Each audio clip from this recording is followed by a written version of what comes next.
He's good.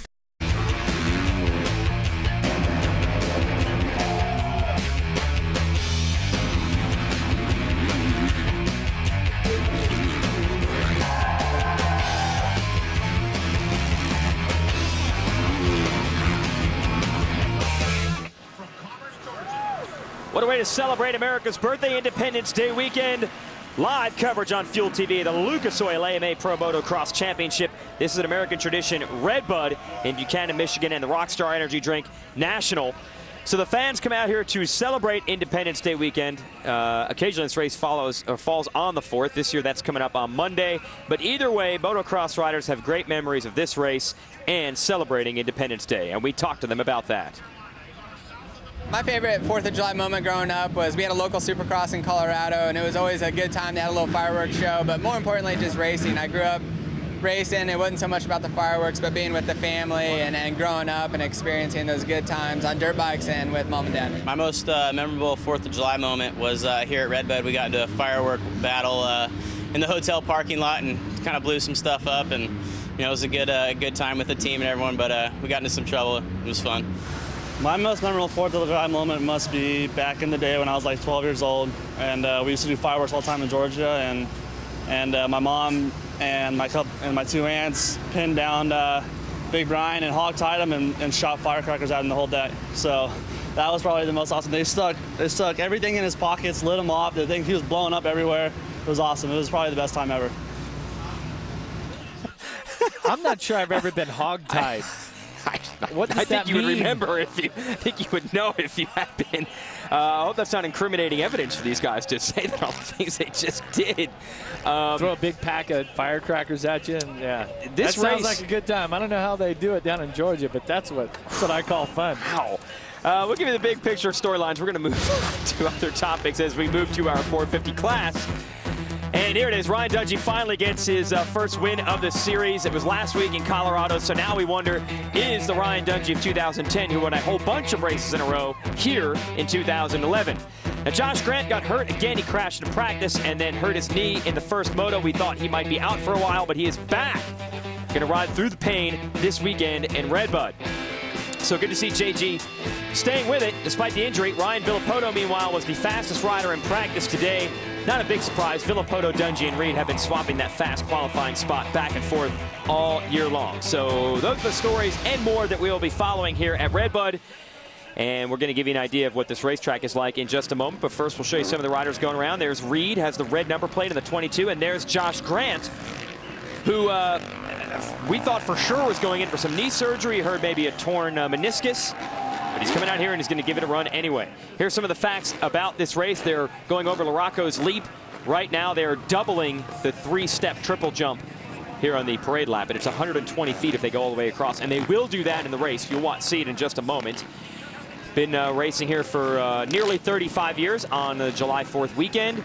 And Ryan Dungey won this race in a 450 last year. Trey Canard won it on the 250 last year. Kawasaki track map here, and Jeff M is going to show you what Redbud's all about. Jeff? Well, coming through the sand whoops, and the fastest lap time today was a 2:15.9 by Ryan Villopoto, up over Larocco's Leap and into the finish line. Track is going to be probably going to be a little bit, well, let's take a look at Larocco's Leap here. This is how big it is. As high as a 5-story building. Wow. And 130 feet long. Tim Ritchie stretches this thing out every year a foot or two. I'm telling you, it's not Larocco's Leap that it was back in my 125 days, 20 years ago. And it's going to take all the power that these 450s have to get over it. Our viewers that were watching the first moto of the 250 class, none of those guys can jump it. The turn's too wet, too sloppy, and they just don't have the horsepower that these 450s do. So the difference between the 450 and the 250 magnified today because they're the only ones who are going to jump that big jump. This is going to be fun to watch. What else is there to see at Redbud? Well, we had a chance to talk to our 450 riders about this historic race facility. Redbud, Redbud, Redbud. Man, what can you say? That's all-American coming from Australia. That's the all-American race of races. Yeah, Red Bud. Everybody loves Red Bud. I don't think I've ever heard anybody say anything bad about that track, and I definitely agree. That's definitely one of my favorite tracks. You got the good dirt, you got elevation, you got off cambers, I mean, you got sand, loam, I mean, you name it. It's an awesome track, awesome dirt. The Rocco's Leap is amazing. The Rocco's Leap is scary. Maybe I'm just getting old, but it's huge, and especially the first time you jump it, because if you come up a little short, it's not going to be good. It's definitely pretty crazy. The fans are crazy, and Rocco's Leap is definitely a big jump, so I'm looking forward to hitting that this year. For me, it's especially special because so many people from Michigan come out and cheer me on because I'm from there. It's cool. It's always 4th of July weekend. You know, the crowd's huge. The crowd is pumped up. You hear everyone just screaming Red Bud left and right. But more than anything, I think just that weekend, it just has a different atmosphere that any other race has. So the question is, Jeff, when you get all these feelings, all these fans cheering, all this national pride, you always seem to turn your season around when we got to this race. Is there something special when you come to Red Bud, at least for certain riders? There was for me, and a lot of it has to do with all these great fans here, you know. But one thing that was interesting as we were talking about the track map and La Rocco's Leap, you know, a good 250's got about 45 horsepower, and a good 450's got about 60 horsepower. So I'm wondering if the 350 KTM did any short rides. Right. I mean, would you think that it's got to be somewhere in the middle, 53, 55 horsepower, if that's enough to make La Rocco's Leap? Find out soon. Let's send it down to Aaron Bates for the report. Aaron? It's no secret that Ryan Dungey's contract is up at the end of the season and he's going to be a free agent. It's also no secret that KTM's team manager, Roger DeCoster, has been trying to recruit Ryan Dungey, considering he's one of the top 450 athletes in their long history of championships together. All the head executives from Austria are here this weekend. They're scouting, they're looking around. You can say the bidding wars are on. Yeah, and quite a few teams looking into it. We know back at High Point about a month ago, the Joe Gibbs racing team had Joe Gibbs himself, the coach, come in to introduce himself to Dungey, and obviously Roger DeCoster, who now manages the KTM team, but last year was Dungey's boss at Suzuki, would love to bring his old rider back with him. So it's going to be fun to see how this all shakes out. Yeah, I mean, Dungey definitely would be a great guy to hire. He's one of the best there is. Our one to watch for this moto is going to be Jake Canada, who was not on the radar at all up until last week when he scored 9th overall as a privateer and now has been picked up by the Moto Concepts Yamaha team. Yeah, see right here, Team Spy Maxima O'Neill Kawasaki. That's what he rode last week. Yeah, and then the last minute 10. signed by Moto Concepts. Well, Moto Concepts needs they need riders.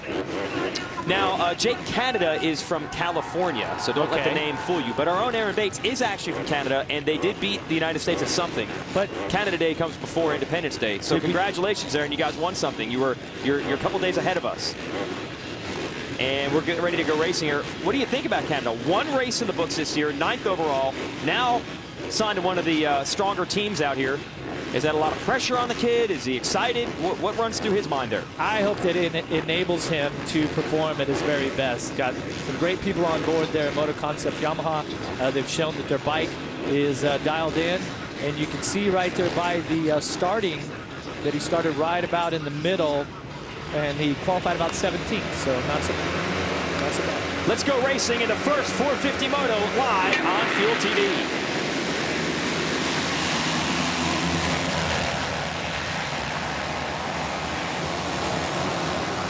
One of the Kawasaki's out front, and it's not Villopoto, it's Jake Weimer on the 32, who has been begging for a good start this year.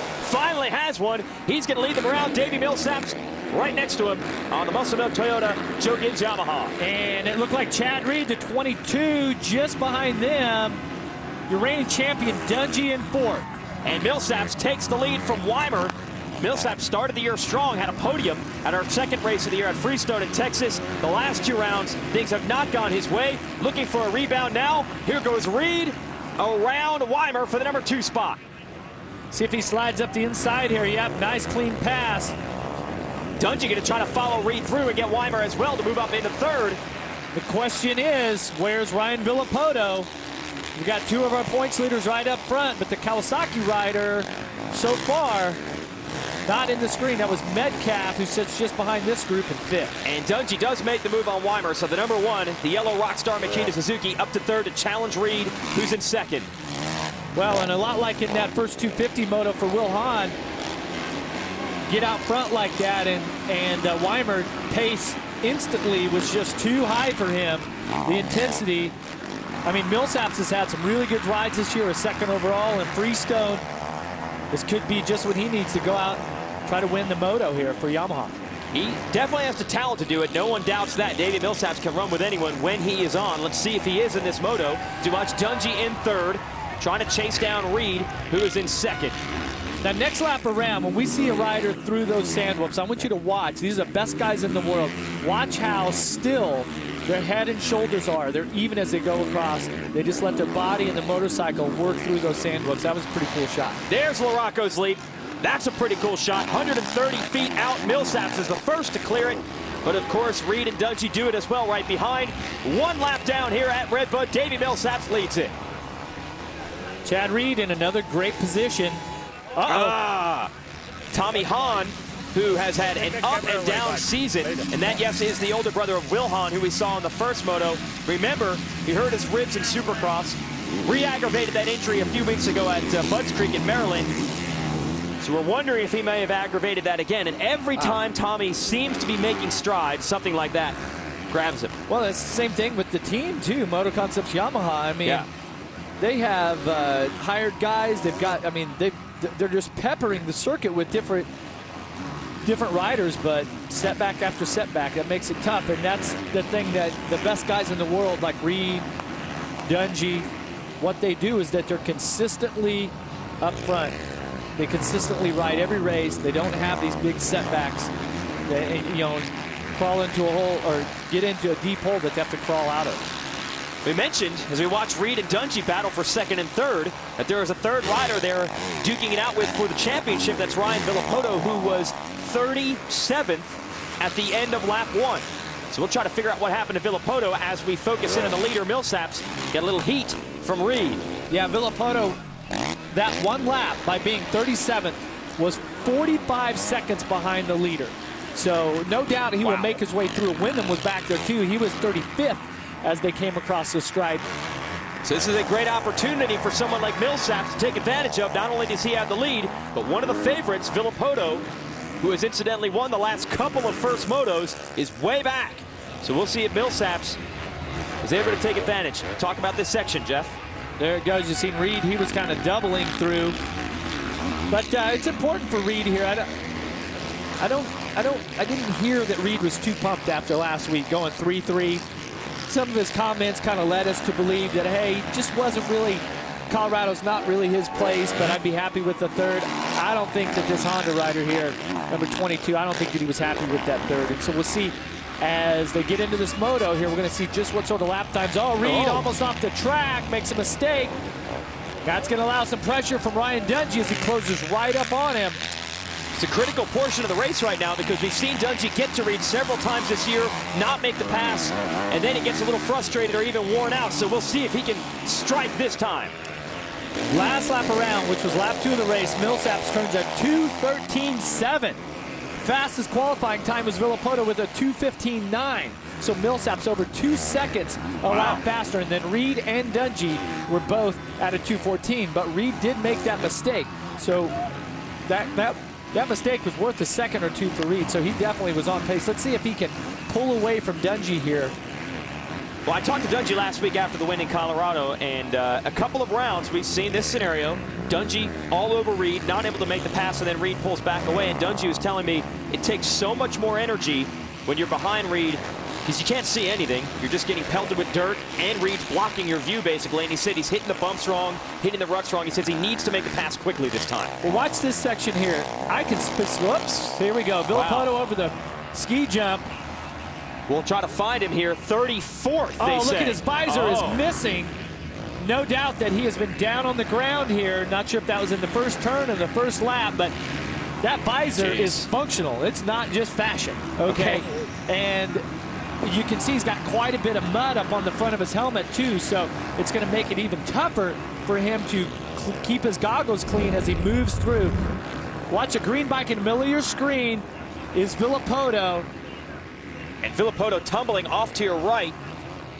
Hahn is right here in the yellow and In red gear? Yeah, so now we know why Hahn was out injured, and Villopoto was lucky to not join him on the sidelines. Villopoto, he was definitely feeling it down there. And that looks like the 810. That's Josh Lichtel, a Michigan native, who's was really down with quick them. here. He's fast here. Yeah, he knows his track well. So Villopoto, I guess, should we say he's lucky to even be back in this race because that has taken the measure of Hahn. It didn't look like he was getting up too quick. No. I mean, Villopoto was, 20 feet away from his bike. Wow. Regrouped, and now he's back on the prowl. It's going to put him... Well, the good news, it was the 34th last time still. around. So I was going to say the good news is he's back in the race. The bad news is we have 40 riders in a race, but only the top 20 score any championship points. So Villopoto, he can finish this thing, but he needs to pass at least 14 riders before he's even going to score any points at all. So I believe bruised and battered as he is, he needs to get going. Is that, oh no, that's not Lichtel. That's the... Yeah, Lichtel. We're going to try to see when the next time they come around to see if Lichtel is in or out of this race. So Villopoto, panic mode right now. He's got an opportunity to lose a lot of points. He's going to have to make a comeback. Stay with us live on Fuel TV. Every rider is... Fuel TV. Davi Millsaps continues to lead. You're watching Fuel TV's live coverage of the Lucas Oil AMA Pro Motocross Championship. Into the sand whoops we go. Millsaps on the 18. You can't even see the number on the second place rider, Chad Reed, because he's covered in mud, because he's been behind Millsaps now for 11 minutes. Well, this reminds me of the first moto last year, 2010, but it was Ben Townley on that Lucas Oil Honda that was out front. Reed was in second, and Dungey had stalked him down, came from way back up to third. 19 minutes left in this moto. Everyone's kind of pacing themselves right now. But I wonder if we're going to have the same outcome. That was pretty exciting. That's true. As that came down to the last lap. That's about as great a race as you'll ever see. 3 riders duking for it here at Redbud, and that's exactly what is beginning to brew. Good memory, Jeff. It's one of the few things I can remember, but what's interesting about this track, and especially when we get to those off-camber turns, that the right, then you come up, you make a left, go back down right. Those really deep, soft ruts through there. I've been watching these guys, and if you're Reed or Dungey, you cannot come in there and be right on the back tire of the rider in front of you. They'll actually lay up a little bit intentionally because of the roost. Now let's see, this pack is really tightening up, but I can recall kind of giving a little space. You get in there, okay, wait, I need to back off just 5 or 10 feet to let the roost settle down, save my tear off, save my goggles. Here it comes right here. Now, see, Reed's a little bit behind, and he's going to just kind of stop a little bit right there, let him go, let the roost come down. And the next one is where they really funnel in. There seems to be a lot of mud coming off the back tire. Watch right through here. So you're saying they'll measure the distance, basically, to not get too close, let that roost hit the ground, and then get on the gas. And now at this point, okay, now you get back after it. See, Reed was pretty close going into those sections, and whether it was the roost like I was talking about, or he just didn't get through there as quick as he needed to, he's a few bike lengths further back than what he was, but Dungey, he's staying right in it. Well, the next thing I was going to ask you, if you're Reed, you might back off a little bit to not catch the mud coming off of Millsaps' bike, but you can't back off too much because you got Dungey right there. So how does he play it right now? Well, they're both kind of in the same boat, but it's who wants to risk the potential of going through all of your tear-offs. Now, they probably want to run 21 to 28 tear-offs here, laminate packs of 7. Let's say maybe throw 4 of those on. But definitely, oh, look at that. Larocco's leap, and Millsaps times it perfectly. Almost hung up the rear tire on there. Dungey has begun to close on Reed, and we are near the halfway point of this moto. Let's reset it. Davi Millsaps leading, Chad Reed second, Ryan Dungey third, and only about 2 seconds separating 3 riders. And the fans beginning to cheer this battle. Pick a favorite, get to the fence, look at Dungey, go after. He actually caught roost from Millsaps. He was so close to the leader, even though Reed was in between them. Instantly pulls the tear off before he goes over that Lucas Oil drop, because you don't want to come over that and just be blinded with mud. And that's Reed just pulled some tear-offs. He's going after Millsaps. He's dealing with pressure from Dungey. He doesn't want any of that. So he's going to try to go to the #1 spot. Now, there is a situation where if you are literally right on the rear tire, some of that roost, you can block it with the front fender, okay? But, I mean, you got to be right on it. But you can see right now, Reed said, okay, now it's time to turn up the heat and do something with this. I've been back in the back long enough. Let's see if Dungey right here on the outside, see what sort of line this is. Oh, it didn't work. Wow, it did not lead him back onto the track.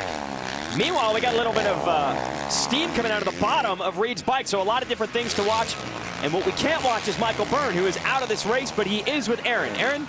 That's right, you guys. He's here in the mechanics area, watching, observing. Michael, what went on out there first off, and are you watching the lines that these guys are taking for your next moto? Yeah, I'm just checking some stuff out on the first lap. I came into the off-camber and my chain broke, so just one of those things. There's not much you can do about it, so just check it out and then come back for Moto 2. See you then. Well, he's got a great race to watch while he's at the sidelines. How about this? Millsaps, Reed, and Dungey all over each other. Reed putting another press on Millsaps. Let's see. Nope. Millsaps slams the door right there, but no doubt Michael Byrne cheering on his fellow Australian, good buddy Chad Reed to take this win here, but Reed around the outside. They're headed to the biggest jump, not just on this track, but in this series. And Reed makes the pass on the outside. Instantly pulls the tear off once again. He just risked it all right there. Now let's see if Dungey can make the same move, because I got a feeling these guys are going to start to pull out on Millsaps here as they come around. Reed turns a 214, and Millsaps drops from a 214 to a 216. Dungey at a 215. Dungey needs to get Millsaps, and he's going for it. On the inside through the first turn, that's where it hooks back onto the start straight. Can Millsaps get him back? No. So Dungey's into second, and we might just be set up for yet another Chad Reed, Ryan Dungey battle, and we have seen several classics between them already this year. Yeah, and it'd be interesting to see here if Millsaps can pick up on some of the lines, because you have a tendency when you're out front and you're comfortable, just kind of stay in the same line. And then you realize that, okay, wait, these guys have got some better lines. I need to check this out. So he may be able to drop from that 216, drop it back down to a 214 again, and stay with this lead group. But it's going to take a big effort. Well, what do you think, Jeff? Reed and Dungey, are they going to push each other to another level now that they're 1-2? Might they go even faster than they were behind Millsaps? Or are they already going as fast as they could? Well, they're riding like champions do in this situation. You notice this isn't a desperation last lap for the overall championship on the line type rides that they're putting in. They're solid, they're conserving energy, they're focusing on their technique.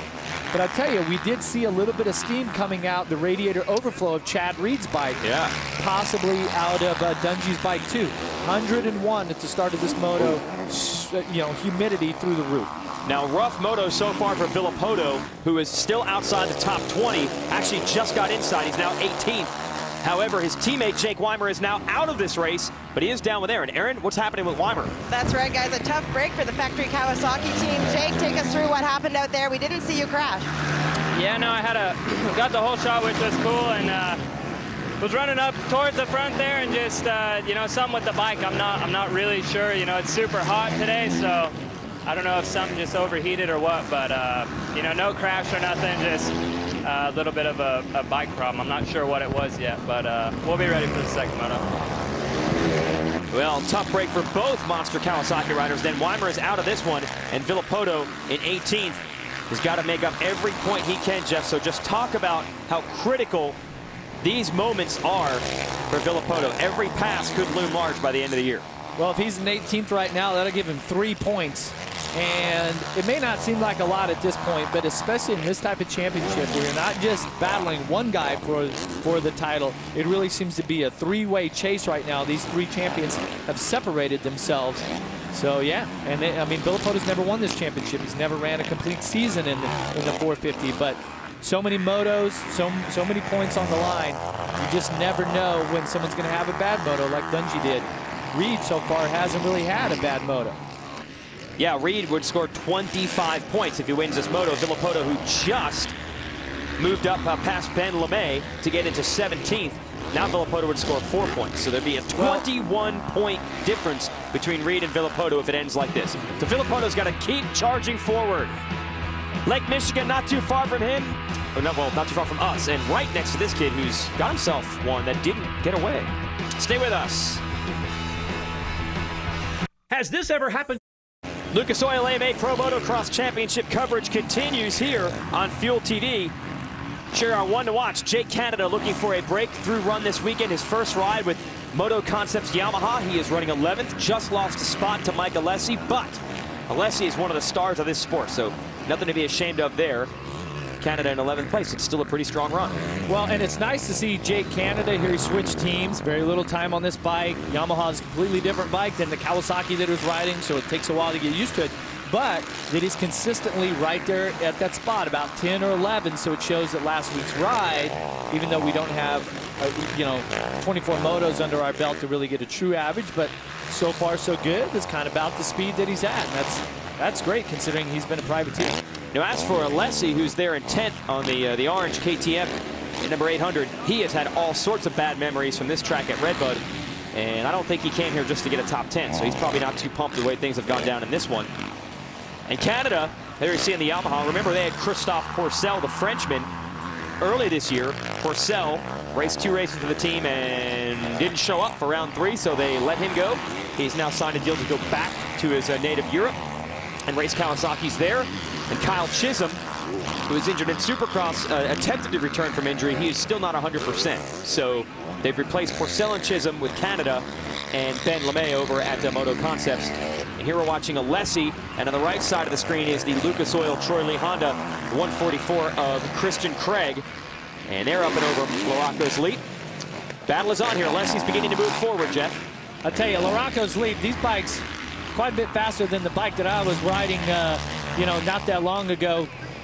You have to hit Laraco's Leap basically wide open. But these guys, they're just clearing it just perfectly every lap. And in competition, Laraco's Leap can be, I think pretty tough. It's pretty sketchy. Yeah, they're jumping it together. There you see how short the gap is. It's less than a second between Craig. And the thing about Craig, he's gotten the headlines because he's got a few hole shots this year and led these races early.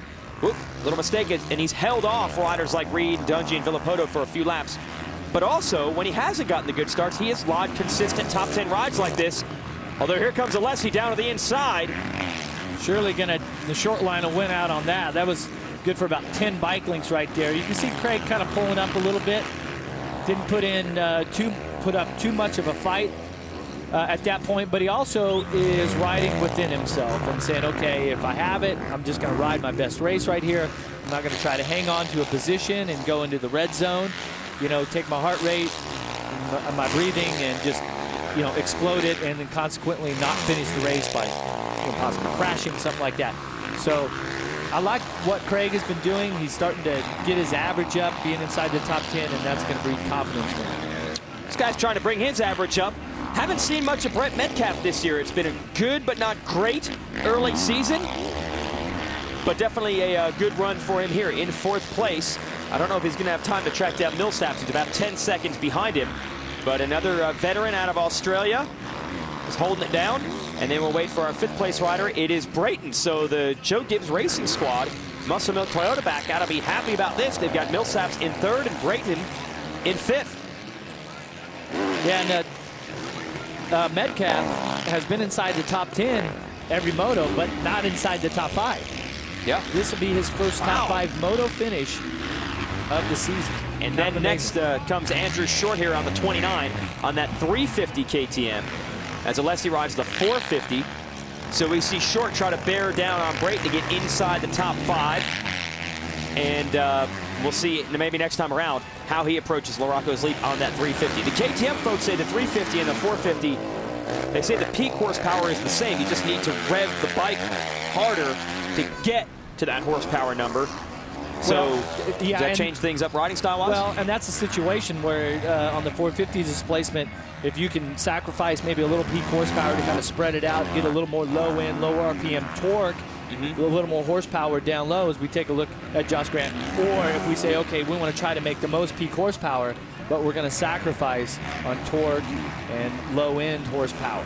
Okay, so they're kind of moving it around, but, the piston's just not the same size. That's all there is to it. Josh Grant back in action was thought to be done after he hurt his knee last week. He is in 7th. That's a solid ride, considering he wasn't even supposed to be here today. And Ricky Dietrich is in the number 8 spot. And Dietrich has really settled in as a top 10 and occasional top 5 threat. In motocross, we might just stop calling him the converted off-road guy and just call him a motocross racer. Hey, but how rutted and soft and sandy and just nasty this track is. I rode the Alligator and those type of things, the GNCCs, where the track is like that, the race course, you know. Wait a minute, Dungey has closed back up on Reed. So Reed has got some tough terrain to deal with. It's not just a track, but it is pressure being applied from Dungey. I thought Reed might have this one tucked away, but Dungey's going to give it one more shot. Yeah, but it's interesting because there was only a 2:16.8 for Reed and a 2:16.4 for Dungey. He only picked up 4/10 of a second. It's been slowly but surely beginning to close up on Reed. We are set for a showdown at Redbud, waiting for the 2-lap car to come out. Stay with us. Kawasaki's Good Time Sales Event. We're running down the stretch here. First 450 class moto of the Lucas Oil AMA Pro Motocross Championship. Rockstar Energy Drink National from Redbud. Chad Reed trying to hold off Ryan Dungey. Hey, Jason, let me ask you, you like big talk? Yes. Big sports? Yes. How about big tunes? Yes. Then you need to check out the Daily Habit. All right. When can I watch this? The wildest late night party on television, weeknights at 11 p.m. Eastern and Pacific. And don't miss right after this, you got a special, the best of. Pat Parnell and myself are going to break it down and give you the best of the Daily Habit clips. It's awesome. Can't miss it. Comes on right after this. Okay, so just the Jeff Emig show keeps rolling on. That's it. Once we're done here at Redbud.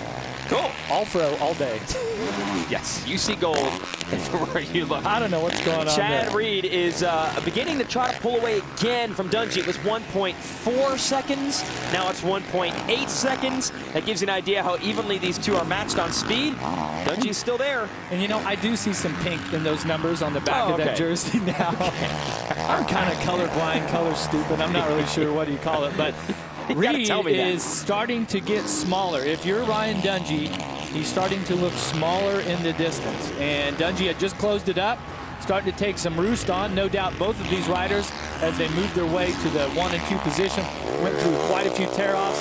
And I tell you, a rider who's gone through a lot of tear-offs is right here, Villopoto. No visor on his helmet. Came from, what did we say, 38 the first lap? And now the bodywork on his bike is just falling off. Anything else this guy's got to deal with? Feet off the pegs. This is just an ugly ride, but look at the lap times. 2:14. Last lap around, our leaders were 2:15 and 2:16. Going faster than the leaders, but Park's hanging off this bike. No visor on his helmet, and that was a whopper of a crash early. He's probably hurting to some degree. Man, way to regroup, huh? Yeah. So maybe the bike's getting lighter. Maybe without the visor, he's moving through. I don't know what the barometric pressure is here this weekend. I don't know any of that stuff, but a great effort for Villopoto as he works himself up to 12th now last time around. And how about this? Reed last time around ran a 2:14.7 and Dungey a 2:14.8. Can you get more evenly matched than these two? They're picking it right back up, and you can tell it's into the moto. They said, okay, you see the light at the end of the tunnel. You know that there's a cold bottle of water and a wet towel waiting for you. So there's kind of that part of the moto when you kind of settle in a little bit. But now the track is rough, it's nasty. The points and the moto win is on the line. Start to see the intensity rise a little bit. This is what it's all about. And I'm really proud of Ryan Dungey right now, too. He is really putting it down, and he's going to put the pressure on Chad Reed, and we'll see what sort of composure the former champions, both the former champions, can lay down here as we get in late into this moto. Well, again, we've seen Dungey in this position several times this year, and not very often have we seen Reed crack. But a lap and a half to go on a track that's very rough. We've already mentioned the temperature out here. We're up into the triple digits today. Then throw some humidity in on top of it. This is a battle of wills. For them. Well, for them. For us, it's about 65 here in the TV booth. It's nice. Yeah, these guys might want to hang out with us after this moto to cool off. Here they are through the sand whoops, and Dungey had to take a different line on the entrance because the rider was down, and look at the distance Reed opened up on him. Yeah, Reed had to square off that inside berm, too. But here we go, massive tabletop coming down. See Reed's bike jumping around underneath him. Dungey's bike does the same move. They get on the throttle, shift to second, or shift to third. 130 feet here, Larocco's lead. Well, it doesn't get much better than this. The white flag is coming out. We'll have 1 lap to go. Ryan Dungey versus Chad Reed again. We saw a very similar situation at this race last year. Reed got tangled up with Ben Townley and went down. He wants to finish the job this time. Boy, look how nasty the track is. You got 1 lapped rider in there. That looks like Albertson.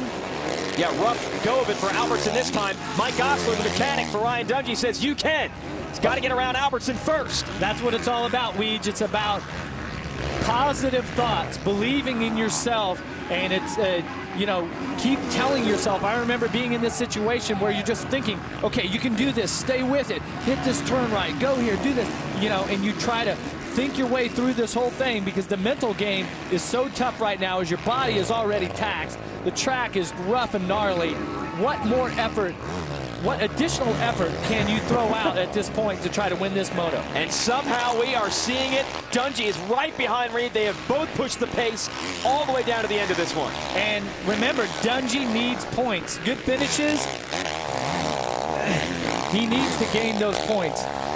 Yeah, he'll lose 3 more to Reed if he finishes second in this moto. They're going to make up a bunch on Villopoto, who has climbed all the way up to 10th. But he is not a factor for the win in this one after an early crash. So it's down to 2 men. Reed in red, center of the screen. Dungey right behind him.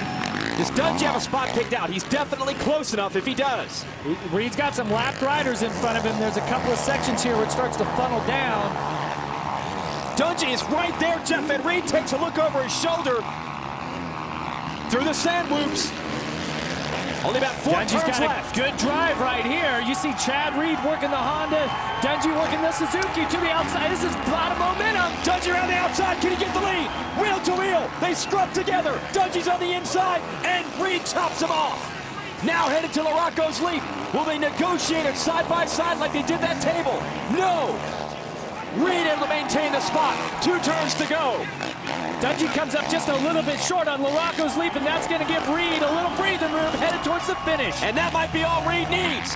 Chad Reed wins a very exciting first moto at Redbud. Ryan Dungey right behind him. And the fans here are the big winners in that one. They got to watch 2 of the best in the game battle it out for 36 minutes. And look how fast Dungey took his goggles off right over the finish line. Reed now, it is hot out there. It is humid. Fans are excited about the fact that they might get some Kawasaki souvenirs, all the stuff that has fallen off Villopoto's bike and body in this moto, and he is somehow able to keep it upright, charge to the finish, and maybe score a top 10. He's actually climbed up to 9th. He's just put Craig behind him, and now he's going after Alessi. And if there's one guy that Villopoto does not want to see in front of him on the last lap, it's his old buddy, Mike Alessi. Let's see if Villopoto can get him. It'd be 1 more championship point. 9th will give him 12 points. Chad Reed just scored 25. Dungey 22. Big tabletop. Now here we are, second half of this final lap. Hey, Villopoto coming through the pack, turning 215s, 217s. Craig, Canada, Alessi, these guys are up into the 220s, upwards of anywhere between 221 and 228. So Villopoto just on the move right now. Alessi had 7 seconds on him last lap around. Man, we thought that Reed and Dungey were pushing on the last lap. Villopoto might be going even harder to try to get Alessi and gain 1 spot. Got the good aerodynamics without the visor, at least in midair over that jump. Doesn't matter, he's going to run out of time. And Alessi is going through the finish line. Just in front of him. Arch rivals there, no doubt. Yeah, so Villopoto, a valiant effort from 37th to 9th after a big crash. But Chad Reed outlasts Ryan Dungey to win moto number 1.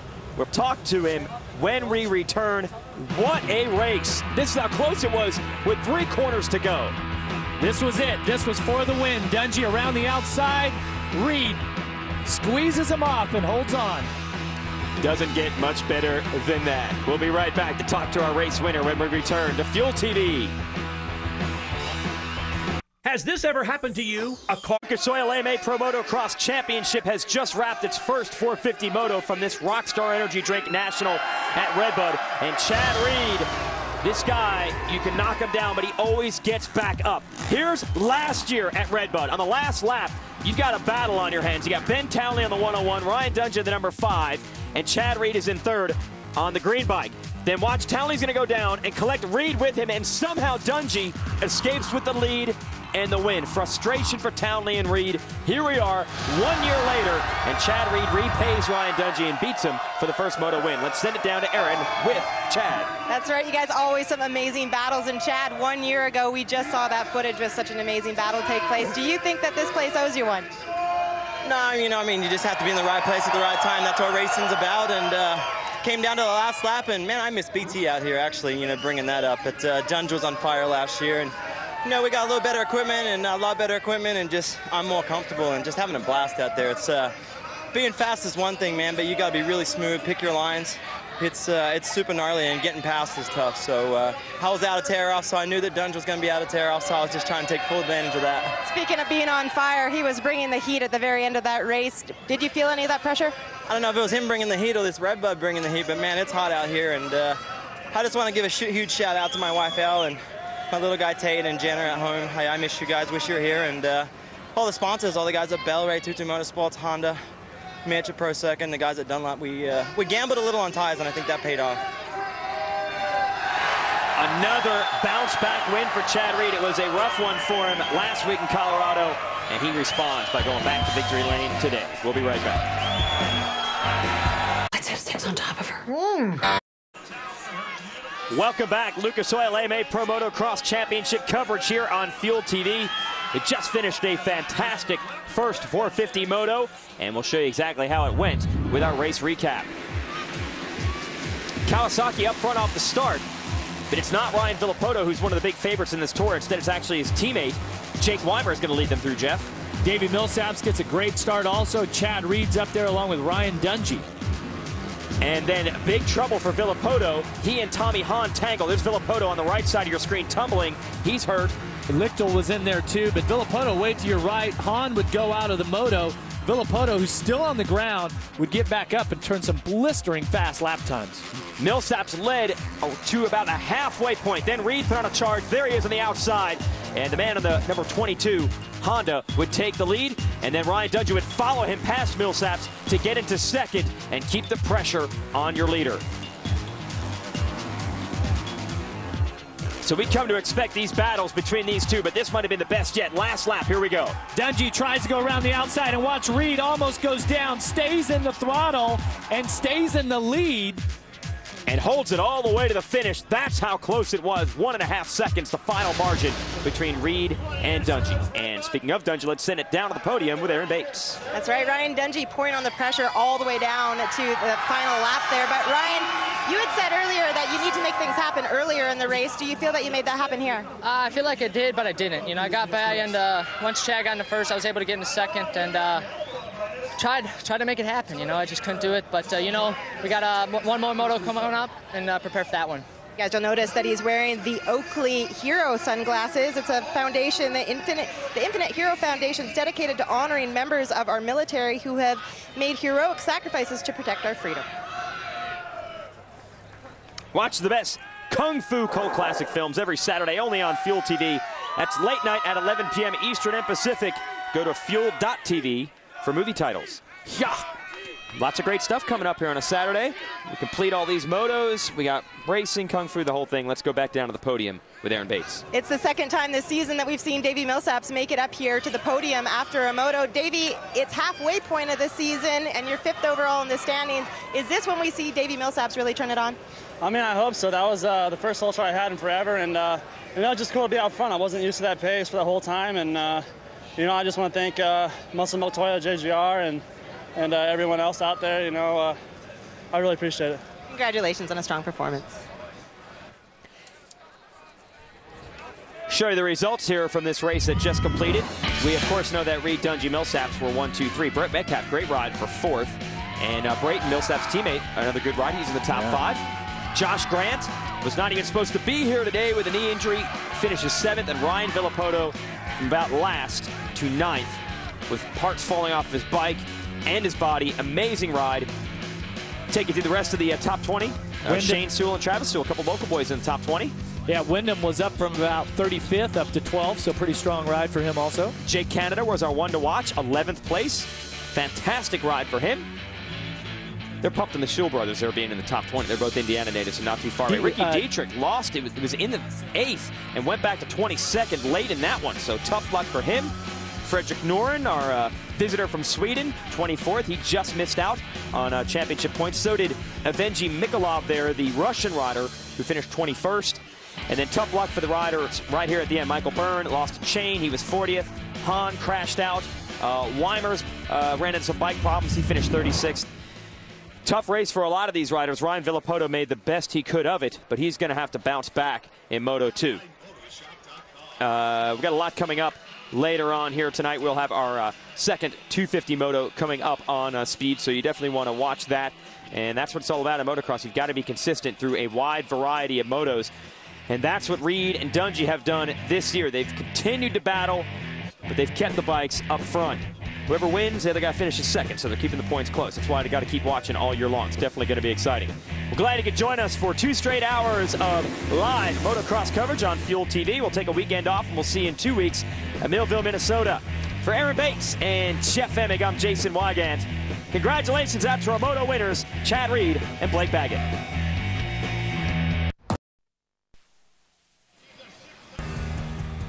You're checking out the sights, the scenes from the Lucas Oil AMA Pro Motocross Championship Rockstar Energy Drink Red Bud National on Independence Day weekend. We'll have live racing coverage coming up next, but first, let's toss it up to the desk in New York. The story of the 2011 motocross campaign can be summed up in the numbers. 3 legitimate contenders for the championship. 10 combined national titles achieved by the series leaders. 5 rounds in the books within the 12-race championship. 1, as in the #1 plate, and that will be awarded to only one champion at season's end. The Lucas Oil AMA Pro Motocross Championship hits the halfway point as the series rolls into Red Bud at Buchanan, Michigan.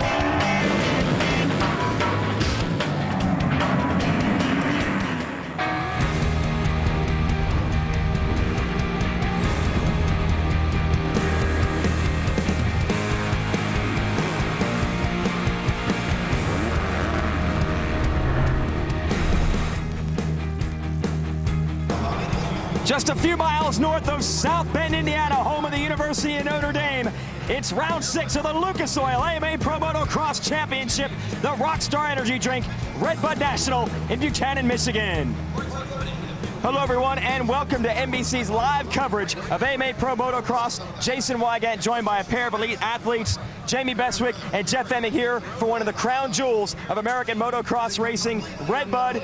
Jeff Emig, you've won 4 AMA National Motocross Championships. Talk about what this race means to the riders in this series. Well, the first thing is that it's July 4th weekend, holiday weekend. The people come out. The spirit of the weekend is just incredible, and the energy that the fans bring. Second is this racetrack. I mean, this place is one of those tracks on the circuit that we just love to come ride. They got the tractors going on right now. They're tilling it up. There's lots of moisture in the track and some huge jumps that these riders will have to conquer. Jamie Beswick, you're one of the all-time greats of action sports. Talk about motocross as an action sport and how difficult it will be to become a champion today. Well, you know, to be a champion today, you've got to get over these extreme conditions. We've had a storm roll in, and it's brought the humidity. And these guys are really going to have worked hard in the week prior to this to get that cardio and fitness level to a maximum. And while we've brought the heat with Mother Nature, there's a battle going on, a very heated battle right at the front of the pack. Villopoto, Dungey, and Reed. It's anybody's game. It's a tight points race. But hey, they didn't just waste all the fireworks for the 4th of July. They saved some back for Red Bud. All right, we're excited to watch it. And let's welcome in the 4th member of our broadcast team, Tiffany Simons. Ryan, it appeared from the start of Moto 1 things weren't just going to go your way today. You battled from the back of the pack up to #9. What happened and how'd you recover? Yeah, I just got an okay start, and then ended up going down over on the backside over there, a couple turns in, and started dead last, so had to work my way back up and 9th. So it's not too bad. It's a good recovery, but now we got more work to do. Good luck to you in Moto 2. All right, guys, and now as we move on down, over to Brett Metcalfe. Brett, you've consistently been inside the top 10 throughout the season. You finally broke into the top 5, placing 4th in Moto 1. What was different about today? I just got a great style. You know, the Rockstar Makita Suzuki got out there a little bit better, so you know, that was really a big key to it. And after that, I rode a good race. Looking forward to doing it again Moto 2, and other than that, had some ups and downs this season, but we got to start turning around. Good luck to you today. All right, and then let's make our way back here to Chad Reed. Chad, part of being a smart competitor is recognizing the strengths in the other riders that you're competing against. Tell me what you see in a guy like Ryan Dungey and Ryan Villopoto.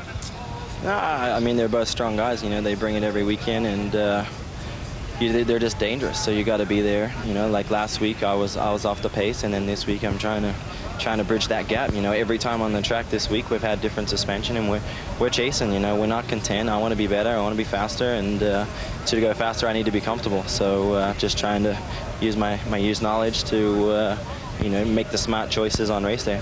Good luck to you today. Cheers, thanks. Guys. We're going to be watching Reed, Metcalfe, Villopoto, Ryan Dungey, and the rest of the best.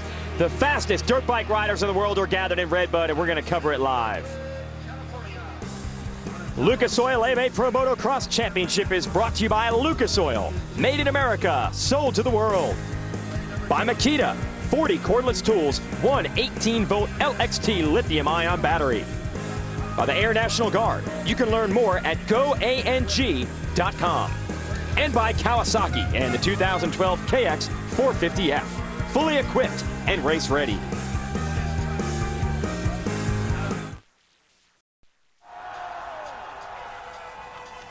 Lucas Oil AMA Pro Motocross Championship. Riders are right behind the starting gate, ready to go racing live here on NBC Sports. These are the fastest motocross riders in the world, and they're about to do battle. Let's explain how motocross works. We will actually run 2 races every time we line up every afternoon. So what that means is each race after 30 minutes and 2 laps, the riders get about an hour to recover. They come back and race again. We combine the scores from those 2 races to determine an overall winner for the afternoon. We have already completed the first race. We'll show you the highlights of that in a moment. But we also want to show you the highlights of this track.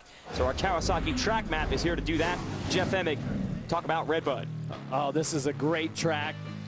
Off the start here, pretty hard pack, and then you just drop into this loamy mulch. You just take the big tractors out there and dig this place up. We had quite a bit of rain yesterday, so it's made it really soft and sloppy in spots, but it has dried up. This track is really famous for its off-camber turns, for its ruts, and its jumps. Okay, you're gonna go up a hill, back downhill off-camber. Here you come over to this highlighted section. You go through these Lucas Oil sand whoops, big tabletop down, and then here you go through the Rockstar area, La Rocco's Leap, 130-foot uphill triple, takes you to the finish. And here, this is what we're talking about. This is like jumping over a 5-story building on a motorcycle, and it's uphill, so it's pretty intense. We're on board here with Ricky Dietrich.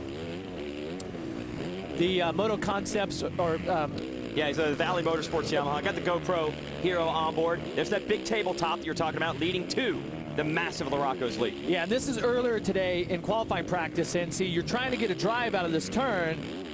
You come out, shift to third, wide open. 130 feet. It's amazing. They set up grandstands there. The fans just love it.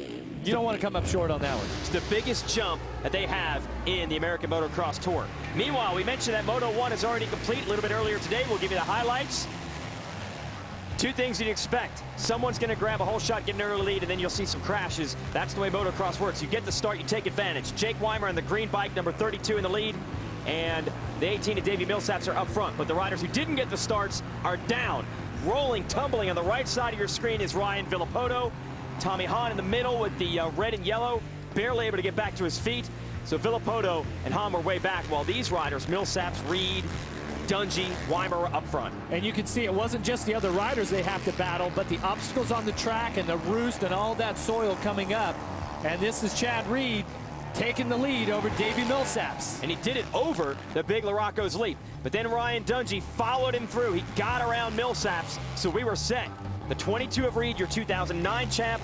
The 1 of Dungey, your 2010 champion.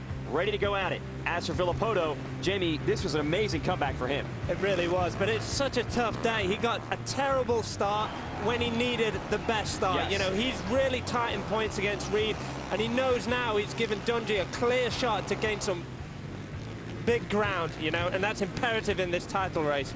Reed holds off Dungey. Look how close that was down to the end, and you're right. Villopoto was not with them off the start, so he was not with them at the finish. We'll see if the number 2 Kawasaki rider can turn it around here in Moto number 2. Let's go racing live on NBC Sports.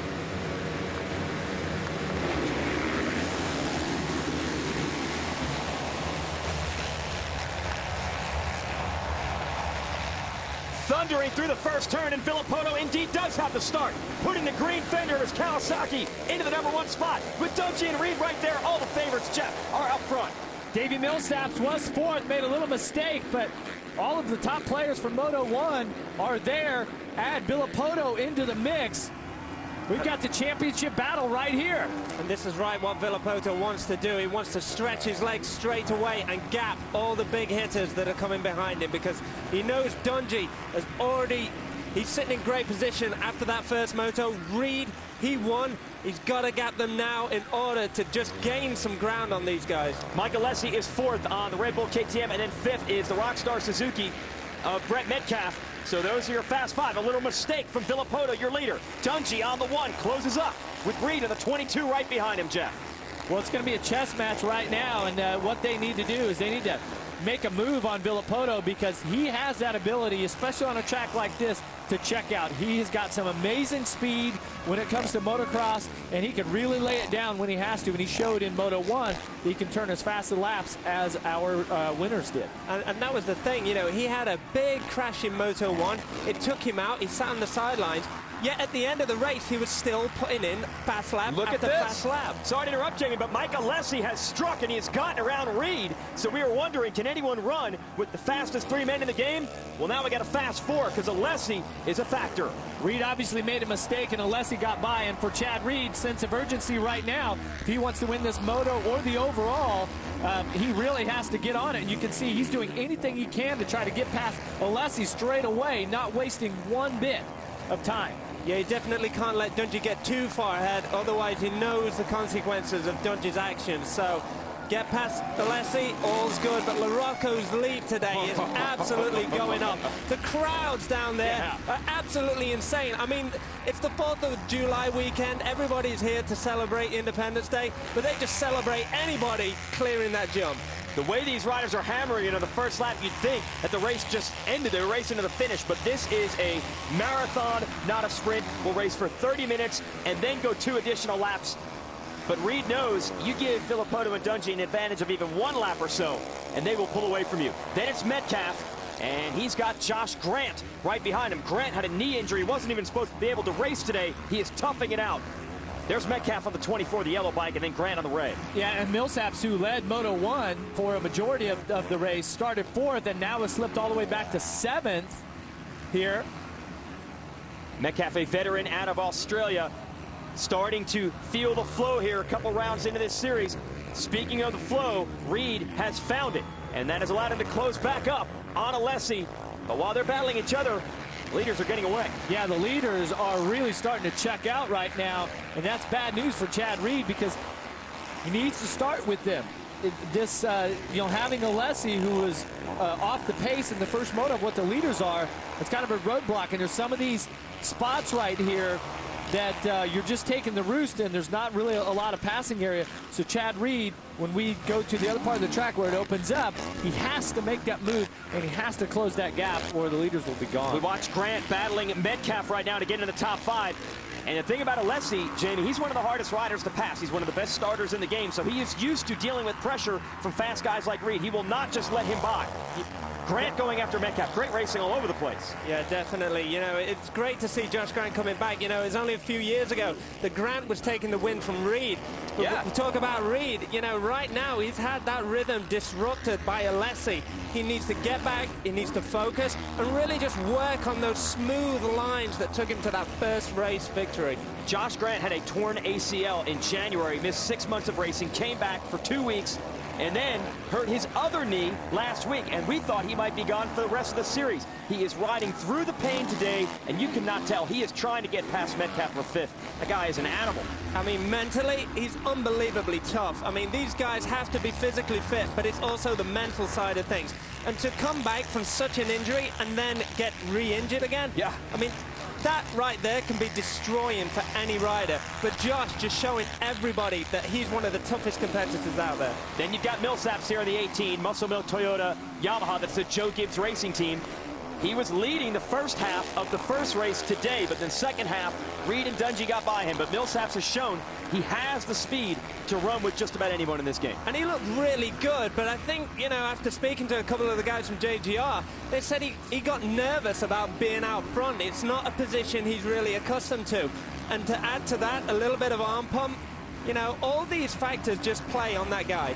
Well, and look who's starting to sneak up. We've just seen Kevin Windham make his way into the screen, and he rode from behind up to 12th at Moto 1. Definitely outside of the top 10 was not where he's accustomed to. Now we are curious to what this blue vest that Brett Metcalfe here, the number 5 spot, is running. Tiffany, do you have any insight with that down on the track? Of course I do, Jason. I was just talking with Brett's mechanic, Mark Valcourt, and he told me, essentially, imagine an ice pack, now make it a giant vest. When Brett came out, he had it on, and Mark was actually surprised that Brett was going to ride with it. He looked at him and said, hey, are you going to keep that thing on? And Brett said, yes. It's basically just an ice pack. It's extremely wet, and he's wearing it to keep him cool as he rides through this 100-plus degree heat. Yeah, I expected Brett to take that off before this moto. Jamie? Yeah, I'm just wondering what the pink tube is that's running inside his helmet then. You know, if that is to keep his body cool, then does he have like some hydration pack on as well? I mean, that's in this heat, I'd wear exactly the same. Yeah, I don't know. It seems like that you would, you know, like the perspiration and all that, you wouldn't get that wind that's going through your chest area. But I'll tell you, a nice ice pack around your body feels good on a day like today. I'm sure there's plenty of fans that wish they had it on because it's hot out there right now. I'll tell you what feels good right now, having the lead and pulling away. Ryan Villopoto, you saw how aggressive he was for those last couple of turns, Jeff, and he is trying to gap Dungey. He is really pushing the pace. 2:10.7, Dungey a 2:12 flat. So Villopoto just at the fastest lap of the day. All right, he might get himself a point in the Rockstar Energy Drink Fast Lap Standings. We hand out points every weekend for the man who's fastest in this second moto, and Villopoto's the guy right now.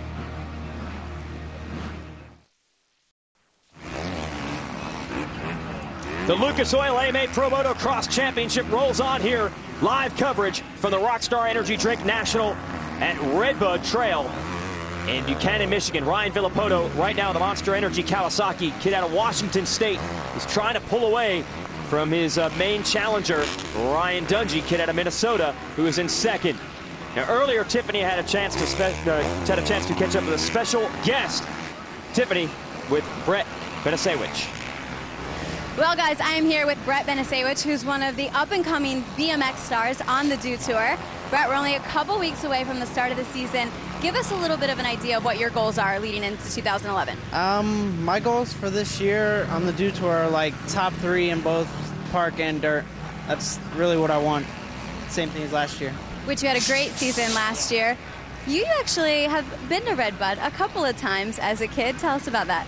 I've started coming to Redbud since I was like 8, every year since about 2 years ago, and then I started traveling for BMX. So I've been to Redbud before. You like the 4th of July celebration here? Yeah, it's awesome. All right, well, best of luck to you. We will see you in just a few weeks at the end of July in Ocean City for the Dew Tour live on NBC. Back to you guys. Awesome to have a great crossover there. Some of the best action sports athletes checking out some of the other best action sports athletes. What do you think of that, Jamie? You know what? It's kind of crazy that he says he wants to just be a top 3 guy. I really feel that he is going to be the #1 guy. He came up just a little bit short in Vegas last year, and I think that's experience. But this year, he's going to be a force to be reckoned with. Well, talk about that, what it takes either there in a park or Vert, what you do, or here at motocross. You have to get that experience. And Ryan Villopoto's in a tough situation. First year he's ever raced full season in this class. Injuries have hurt him. We'll chat about that in a moment. We got a battle. Mike Alessi is still holding Chad Reed at bay for 3rd. Unbelievable, Jeff. Yeah, and Chad Reed should have the potential, you know, theoretically, to run up there 213s, 214s. Alessi's at a 218 and Reed's a 217, and he's kind of got caught back behind there. He couldn't make the move. The leaders are 22 seconds out on Alessi, and that has taken Chad Reed's whole momentum and all that flow he had, and just really disrupted that. But that was because of a mistake that Reed made on the first lap. And Tiffany, what are you hearing on this battle for 3rd place? Well, guys, I was speaking with Chad earlier, and I asked him, hey, is your main concern Dungey and Villopoto? He responded with a confident yes. Then he thought about it for a second. He goes, no, actually, that's not true. I'm also looking at Mike Alessi and Kevin Windham. He goes, Alessi, because he's a good starter, and Windham, because he's smart. Reed is a guy who knows the strengths of everyone out there, and Alessi is a guy he was watching all weekend long. That's a great point, because Chad mentioned that at the top of the show. He knew what he was going to get out of Dungey and Villopoto. They're dangerous if they get out front. That's exactly what has happened. And as we said before, Alessi's so experienced with getting good starts. He knows how to hold riders off. Well, yeah, but he's putting in a great ride, Jamie. I mean, he's been solid, turning in 217, 218s, not too bad. Yeah, real good, you know. And after that first race, he said he took a gamble on his tires. And Jeff, I want to ask you. This is Reed, right? Yeah, this is Reed. You know, I mean, coming into this race this weekend, obviously tire choice is going to be imperative. But on a track that's had water overnight and then starts drying up through the day, what tire choice do you go with? You go with the big digger. Really? Big knobs to get in there off that deep start. Yep, and just dig through all this deep sandy soil that they have. Where it doesn't work is in the parts of the track where it's really hard packed. So, and let's see if the selection of tires for Reed works better than the selection for Alessi as they head to the 130-foot Morocco's Leap. And the fans, they have, of course, big bleachers set up over there because that's the spot everyone wants to watch from. And they almost got to see Reed make a pass, but not quite. Alessi is proving stubborn. He's working hard right now, and Alessi is putting in solid laps, hitting all of his lines, but Reed's got to do something special. At this point right now, I mean, I expected him right away to just strike and make his way past, but now he's settled into the flow of Alessi when he should have been attached to the pace of the leaders, and he's just going to kiss the overall. You know, he needs to get a 3rd.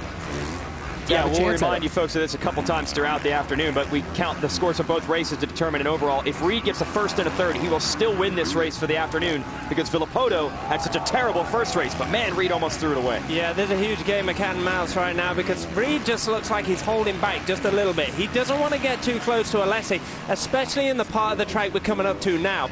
Real soft, real wet, and as we've seen in earlier races, if you get in too tight, you're going to get hit with roost or hit the back of the bike in front of you. Yeah, and Villopoto, our leader, he was 9th the first moto with 12 points, so he's basically out of the overall. Dungey was 2nd with 22. Reed was 1st with 25. Difference is here, you get that one extra bonus point for winning the moto. Okay, so 25, 22, 20, 18, 16. And right now, you know, Villopoto's going to make up some points, but Dungey's in a nice spot for the overall. But it just, this pass will make the difference. And he tried everything back there to make that pass and still could not get around Alessi. And lost 10 bike lengths in the process, you know, just being real tentative in that section. Now is the point where he really picks it up. He'll just really charge through that sand section and look at the lengths that he picks up on him. Yeah, he's got about 10, 12 bike lengths to make up through here, and then he usually gets it by the time they get back around to the finish line area. So speed is not the issue, Jeff. He just can't find a way around. Yeah, Chad Reed needs to regroup. You see him take a look to his right hand to see who is behind him. It's Brett Metcalfe back there in 5th, but so far so good. Looks like Dungey could get this overall. And Alessi responding to the challenge from Reed. picking up his pace and pulling away. Villopoto's trying to do the same to Dungey.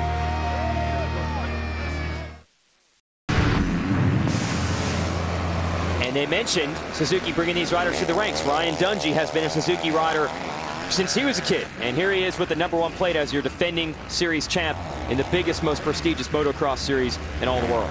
Yeah, that type of team makes that transition from amateur to pro so much easier. I mean, in the late 80s when I turned pro, they didn't even know who we were. They didn't know our names. Now they are really on it, and you never know. One of these days they could have the #1 plate just like Ryan Dungey does. Meanwhile, Chad Reed has finally been able to get through Mike Alessi, and Alessi put up one heck of a fight, and we can show you how Reed was able to make that happen. There is Reed now. He is in third, but not alone. Alessi trying to keep pace with him in the #4 spot, but the damage is done. Villopoto and Dungey, first and second, have pulled a big gap on these two. Take us through this, Jeff. This here, heading into this, into the off-camera section, see Alessi coming in the inside, and Reed trying to find something smooth around the outside. Alessi high sides a little bit, but watch as they come down into here. Reed just carries more momentum around the outside. They funnel into the same line. That gives him the overall. Jeff, talk about how the soil is so different in different parts of this track. It's still black, muddy soil through there, and then we have almost some dusty sections in other areas. Yeah, it's shaded through there, and actually late in the day when the lighting gets weird, and or if the clouds come over, it gets really hard to see the lines there. But that's pretty treacherous through there, huh, Jamie? Yeah, it looks absolutely. I mean, from my point of view, I'm used to riding things so smooth that just perfect, right? Yeah, every lap absolutely the same. Perfect. It's like polished concrete. And looking at this, it's like it's Hell's Kitchen of motocross tracks. It's all relative. It's all relative. Because I know you said before, even at your level, the tracks do vary a little bit here and there, and every little bit can make a big difference. And that's right. And when you look at these guys coming through, all the time, they're looking for the smoothest line. And even though there are ruts, there are bumps to stop them and to break them, they're always looking to be as smooth as they can on the most uneven surface out there. Yeah, but the track is also alive, right? It's moving and it's changing as the laps go on, especially on a day like today where maybe you get into one of those deep ruts, it pushes out. Okay, so the next lap you come through, you've got all set up. That's why it's really important to look ahead and try to visualize the track as far ahead as you can. Kevin Windham looking ahead. He has gotten around his teammate Josh Grant. He is up to 6th. We'll see if he can battle with Brett Metcalfe and put his Honda into the top 5. Windham, 33 years old. He is the veteran of this series. He's got a lot of fans backing him right now because you race for this long, almost 20 years as a professional. They all have great Kevin Windham memories. He's had a lot of great races here at Redbud. We'll see if he can have another one here. Can he get Metcalfe? Stay with us.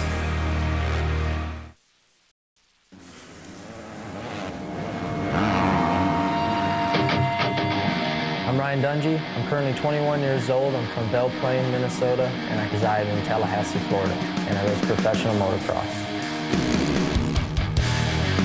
I went from being this, 4th, 5th place guy to winning. So I got that taste of it, and that's all I wanted to do from that point forward.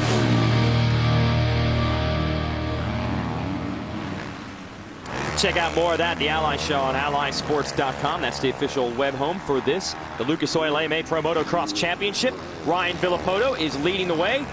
And while you're there at allysports.com, check out allymotoshop.com. That's your home for official series and rider merchandise. The top superstars in the sport. You can pick up a wide variety of racing and off-the-track apparel to support your faith. And if you're a Ryan Villopoto fan right now, you got to be happy with what you're seeing because he's got a nice lead built up. Yeah, there's lots of information on there about the championship, about motocross, freestyle motocross, everything on the website. Of course, my Throwcast if you want to know what's going to happen the next weekend. We got a battle on here, Justin Brayton versus Josh Grant, and both these riders are coming back from injury. Grant had the knee injury, Brayton had an ankle problem. They were teammates last year on the Muscle Milk Toyota Joe Gibbs team. Grant moving back to Team Honda this year, and here they are meeting late in this second moto. These guys got to be hot, they got to be tired, they've got some injuries to work their way back from, and they're still going strong. It's going to be who's mentally toughest and who can put up with the pain through the next few laps. These guys are super fast right now. Josh is riding high, but Justin, look at him power through that turn. He knows where he can pick up speed on Josh, He wants it. Looks like he's going to take him. He's got him on the inside. You saw that coming, Jamie. So Brayton is going to go to 7th.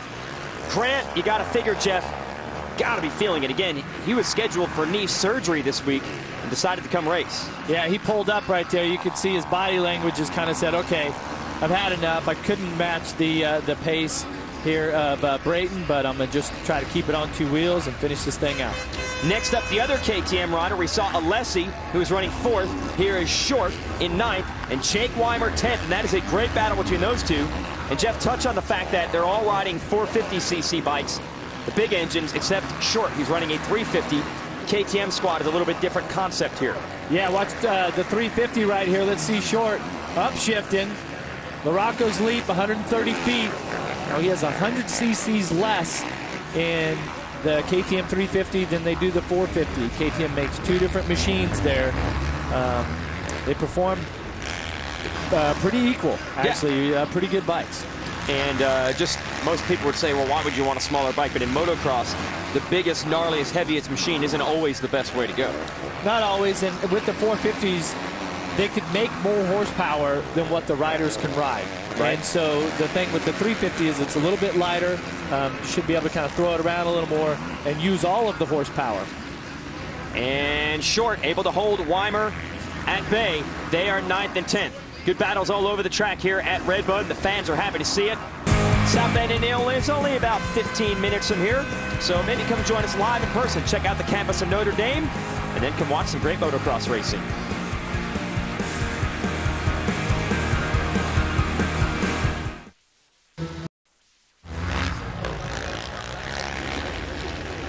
Latter stages of this race, Ryan Villopoto is just about to put Davi Millsaps a lap down. Millsaps was up front earlier today. It has been a rough second race for the number 18.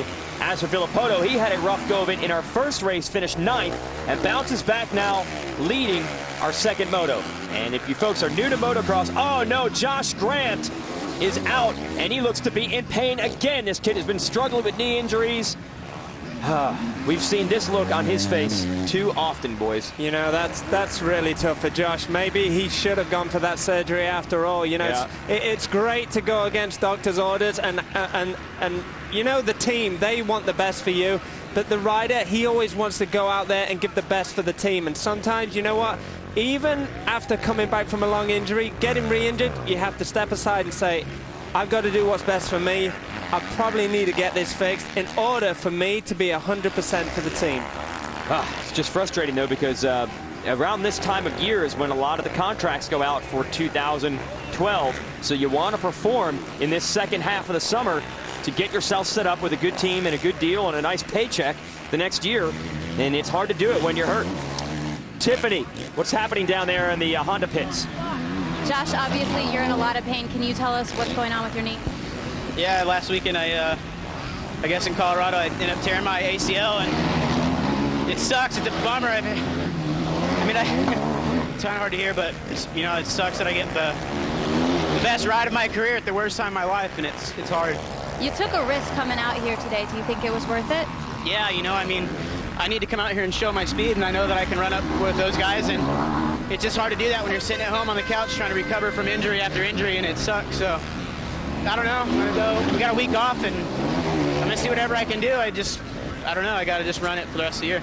All right. Good luck to you, Josh. Thank you. So he's gonna keep letting it hang out there. Thanks, Tiffany. Jeff, what is that like?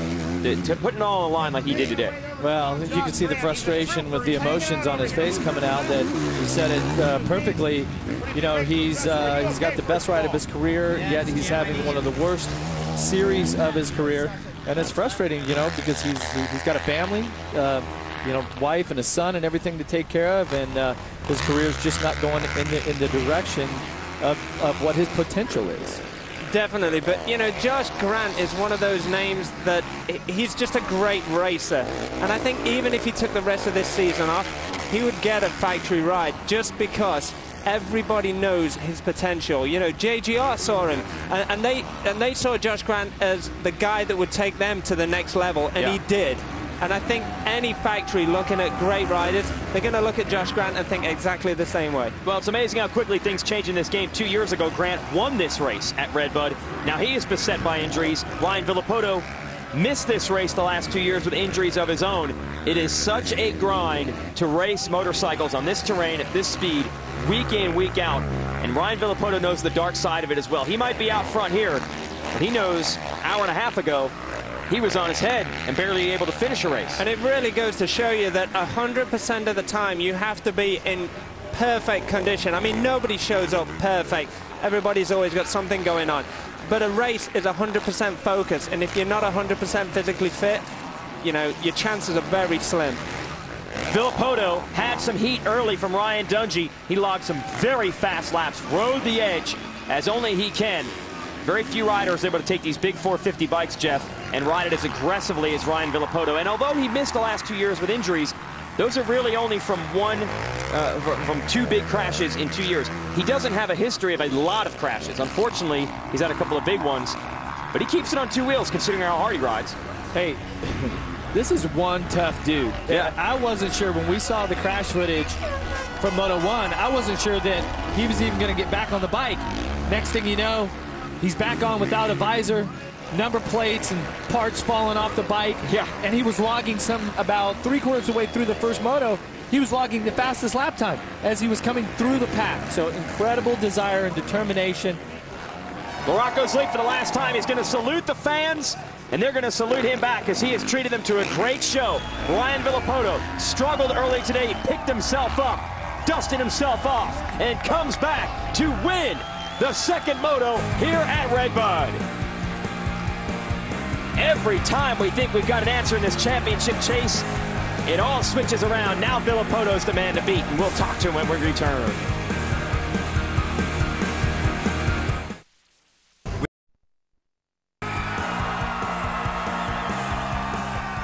Welcome back to Redbud. This man has conquered Redbud. Chad Reed on the TwoTwo Motorsports Honda.